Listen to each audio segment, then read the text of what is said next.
Pasar motor listrik nasional tahun 2025 bisa dibilang agak melesu. Soalnya subsidi motor listrik yang dikucurkan pemerintah bisa dibilang berhenti pada tahun lalu. Dengan kehadiran motor listrik murah di rentang harga 20 jutaan tentu jadi pilihan menarik buat konsumen, terutama buat yang beralih dari motor konvensional ke motor listrik. Dan Alfa Entry jadi salah satu pilihan yang cukup proper di kelasnya. Bagaimana plus minus motor listrik ini? Yuk kita bahas dan saksikan videonya. Desain keseluruhan Alfa Entry bisa dibilang hampir mirip dengan skutik konvensional. Hal ini tentu jadi sisi positif, terutama bagi orang-orang yang ingin memakai motor listrik. Dengan desain yang menyerupai motor konvensional, tentu peralihan dari motor bensin ke motor listrik bakal lebih mulus. Fasianya terasa lebih modern ya dibandingkan motor konvensional. Kalau dibandingkan mungkin mirip seperti Vario 125 ya. Karena dari sisi dimensi, kemudian dari sisi posisi berkendara, itu memang terasa mirip di antara keduanya. Selain desain yang mirip dengan skutik konvensional, kaki-kaki juga terbilang identik. Pelek depan pakai ring 14 di depan dan belakang, kemudian kaki-kaki suspensi maksud saya pakai teleskopik di depan, dual shock breaker di belakang. Hal ini jadi nilai positif dibandingkan skutik konvensional yang biasanya single shock breaker ya. Nah, dari belakang ini nih yang jadi ciri khas Alfa Entry. Motor ini nggak pakai spakbor belakang, tapi pakai mudguard model menggantung kayak gini. Lampu belakang pakai LED yang udah kelihatan modern banget. Terus behelnya juga pakai model terpisah kayak tanduk, dan lampu sennya ada di bagian bawah. Untuk urusan penggerak, dia pakai motor listrik hub, dan rem cakram udah ada di depan dan belakang. Untuk urusan joknya, dia emang nggak begitu panjang ya. Emang cukupnya untuk 2 orang aja. Tapi uniknya, model joknya ini agak sedikit ada konturnya. Untuk yang penumpang belakang agak naik, dan yang depan ini agak turun. Ini sebenarnya bikin bokong bagian belakang lebih tersangga dengan lebih nyaman. Kita coba duduk ya. Dan seperti inilah posisi duduk saya yang tingginya 163 cm. Untuk urusan segitiga berkendara terbilang cukup nyaman. Tadi seperti saya bilang, emang posisi berkendara mirip seperti skutik konvensional ya. Stangnya agak rendah sebenarnya. Lebarnya pas, cocok nih buat selap-selip di kemacetan. Posisi badan cukup tegak, tapi memang stangnya agak rendah ke bawah ya. Terus kalau kaki, ini segitiga berkendaranya, posisi jok, kaki ini masih cukup rileks. Tapi memang kalau ruang kakinya nggak begitu lega ya. Ini ukuran sepatu saya 41, ya kayak gini ukuran 41, nggak terlalu lega. Terus kalau kaki masih agak jinjit sedikit ya. Kayak gini. Masih cukup oke untuk perkotaan. Dari sisi stang, ini kayak gini tampilannya. Jadi saklar, udah kelihatan kan? Dia yang menarik ada hazard, ada mundur, kemudian sebelah kanan cut off, ada mode berkendara, dan ini ada tombol untuk starternya. Mungkin untuk satu catatan dari saya, lampu sennya ya, dia nggak langsung balik ke tengah, jadi harus kita sendiri yang mengembalikan ke tengah. Ini mungkin kalau yang agak pelupa ya, ini pasti kayak gini terus kalau kita belok, nggak langsung balik ke tengah.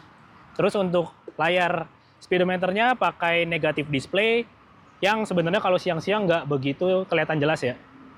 Jadi emang kita harus agak tutup sedikit gini, biar lebih jelas. Di sebelah kanan dan kiri ada indikator baterai, karena baterai ada 2. Di tengah ada speedometer. Di sebelah kiri ada mode berkendara, dan di bagian bawahnya ada sisa range dan total odometer. Kita turun ke bagian bawah. Untuk kuncinya pakai model keyless, tapi masih disediakan anak kunci. Jadi kalau kita mau pakai kunci bisa tinggal belok ke kanan. Sementara kalau mau pakai keyless, kita harus tekan dulu sini. Tuh. Kayak gitu.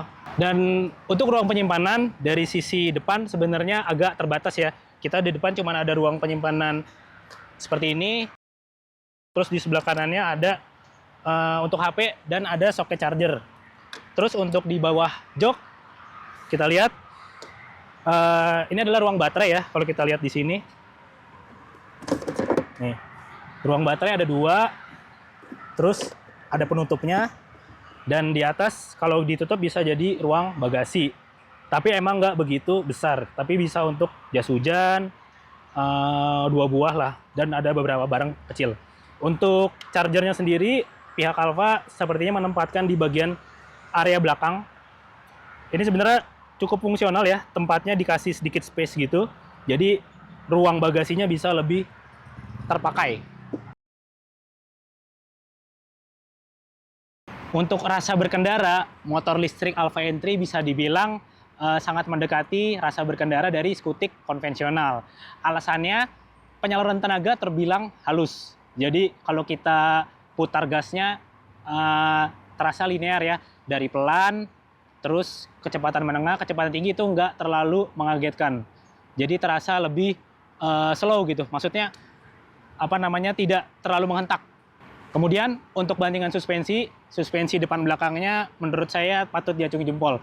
Terasa empuk di bagian belakang dan di depan redamannya juga pas, tidak terlalu keras dan tidak terlalu empuk. Saat dipakai berboncengan, suspensi belakang emang terbilang lebih mengayun dibandingkan saat dipakai sendiri. Saat lagi dipakai berkendara, motor listriknya terasa ringan, terasa lincah di perkotaan, tapi memang kalau kita lagi di parkiran posisinya untuk maju mundur motornya terasa cukup berat. Untuk mode berkendara sendiri ada 3 macam, Eco, Urban, dan Sport. Untuk mode Eco itu kecepatannya dibatasi sampai sekitar 40 atau 30 km per jam. Sementara untuk tipe Urban itu bisa lebih dari 60 km per jam, dan untuk tipe Sportnya bisa tembus 80 km per jam.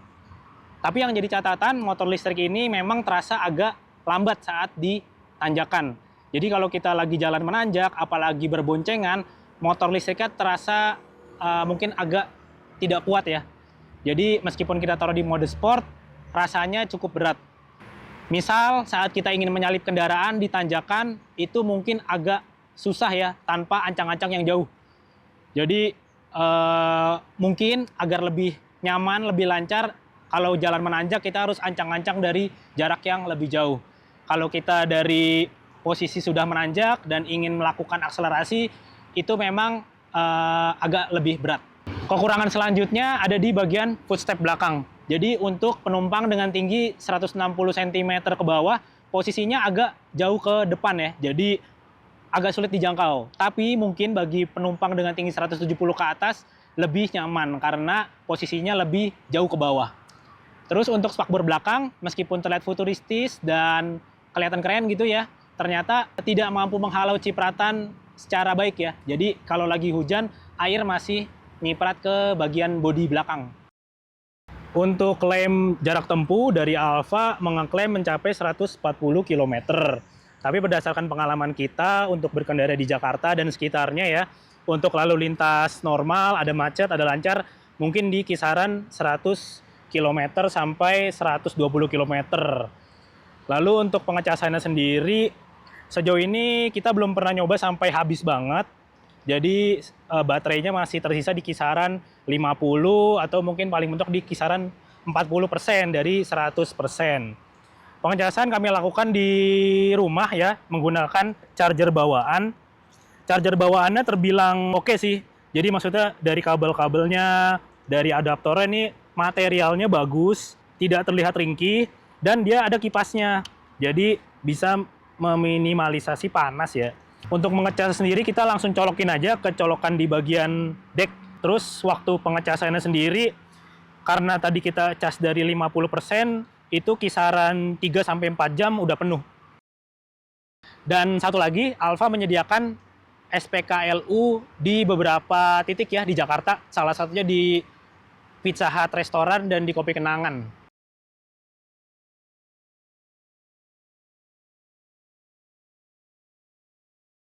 Nah, jadi kira-kira worth it nggak kita beli Alfa Entry? Secara umum motor listrik ini punya harga yang cukup terjangkau di kelasnya. Untuk varian dengan sewa baterai harganya 20,5 juta. Sementara untuk model yang kami coba dengan 2 baterai harganya 35,5 juta.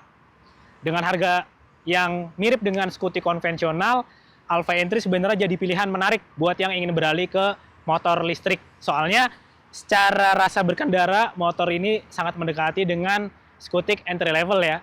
Selain itu, jarak tempuhnya juga jauh, mencapai 140 km, dan untuk posisi duduknya sendiri terbilang nyaman untuk perkotaan.